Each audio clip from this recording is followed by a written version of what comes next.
Madame la présidente, madame la ministre, monsieur le rapporteur, mes chers collègues, je voudrais d'abord saluer le travail remarquable effectué par nos collègues Joël Guerriau et Alain Fouché, respectivement auteurs et rapporteurs de la proposition de loi que nous examinons aujourd'hui. Au mois de juillet dernier, 4 compagnies aériennes ont déposé plainte auprès de l'Union européenne contre la France pour violation du respect du principe de liberté de mouvement à l'intérieur de l'Union. Il n'y a pas que sur nos ronds-points que la liberté de mouvement pose problème. Sur la période 2004-2016, la France a enregistré 254 jours de grève de ses contrôleurs aériens. Le second pays européen sur le podium en la matière est la Grèce. Loin de nous égaler, elle n'enregistre que 46 jours de grève sur la même période. La situation, d'ailleurs, semble s'aggraver ces dernières années. Les grèves des contrôleurs aériens ont été 4 fois plus nombreuses cette année par rapport à 2017, perturbant plus de 16 000 vols depuis le début de l'année et pénalisant plus de 750 000 voyageurs. Ces grèves à répétition retentissent sur notre économie et pénalisent nos partenaires étrangers. Selon un récent rapport de la Commission des finances, la France est ainsi responsable de 33 % à elle seule des retards dus au contrôle aérien en Europe. L'absence de préavis de grève effectif empêche la bonne information des passagers français et étrangers sur l'état de leur vol. Bien souvent, ils apprennent leur annulation à la dernière minute. Aussi, la révision des statuts de grève des contrôleurs aériens pour améliorer l'information des voyageurs, des compagnies et des institutions apparaît-elle comme une nécessité. La proposition de loi que nous fait Joël Guerriau vise à étendre les obligations de déclaration de grève applicables aux salariés des entreprises de transport terrestre au transport aérien. Les contrôleurs aériens et une partie du personnel des services de la navigation aérienne devront déclarer leur intention de participer à un mouvement de grève au moins 48 heures à l'avance et informer leur employeur, en cas de renoncement à la grève, au moins 24 heures avant. Ces nouvelles grèves permettront au personnel de navigation, dès leur entrée en vigueur, d'anticiper les contraintes organisationnelles et de réduire autant que faire se peut les retards et annulations de vols. Il ne s'agit bien entendu en aucun cas d'une atteinte au droit de grève des contrôleurs aériens. Nous mesurons leurs contraintes dans un contexte de hausse du trafic et de baisse des ressources. Pour autant, il est vital pour nos économies comme pour celles de nos voisins de préserver la régularité, l'efficacité et la bonne gestion des liaisons aériennes.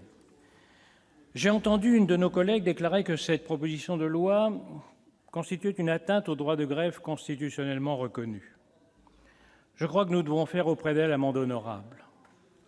Il est certain que le Sénat français n'a pas la fibre humaniste, la sophistication technique non plus, qui lui permettrait de parvenir à appliquer un droit de grève aussi généreux, aussi favorable aux salariés que dans les pays de cocagne dirigés par ses amis Maduro, Castro ou Xi Jinping, qui partagent son idéologie et dont chacun connaît le respect. J'aurais pu citer, si j'avais fait un peu d'histoire, la sophistication encore plus grande à laquelle était parvenue la défunte URSS, que vous avez toujours soutenue, oui, dans le caniveau de l'URSS, et que vous avez toujours soutenue jusqu'à son décès prématuré qui vous a désespéré.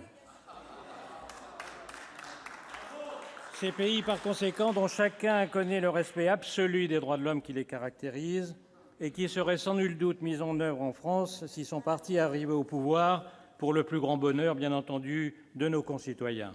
Mea culpa, mea culpa, mea maxima culpa.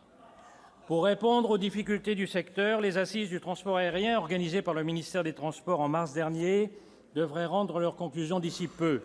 Nous sommes demandeurs d'une véritable stratégie nationale en matière de transport aérien.